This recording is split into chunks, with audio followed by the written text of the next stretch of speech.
तर मतदार यादीतील घोळावर सत्ताधारी विरोधी पक्षांना साथ का देत नाहीत शरद पवारांच्या राष्ट्रवादीचे आमदार रोहित पवारांचा ट्विट करत महायुती सरकारला हा सवाल पाहायला मिळतोय।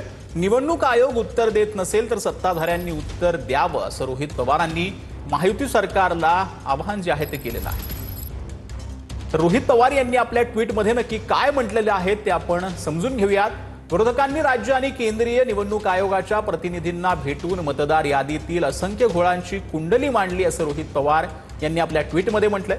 पण या भेटीसाठी बोलावूनही सत्ताधारी पक्षातील एकही नेता आला नाही, यामुळे काही प्रश्न निर्माण होतात असं रोहित पवार यांनी म्हटलंय।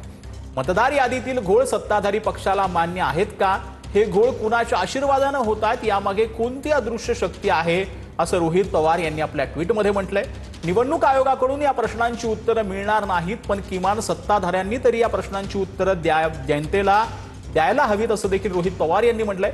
सत्ताधाऱ्यांचा काही संबंध नसेल तर मतदार याद्यातील घोळांवर ते विरोधी पक्षांना का साथ देत नाहीत याचा त्यांनी खुलासा करावा असं देखील रोहित पवार यांनी आपल्या ट्विटमध्ये म्हटलं।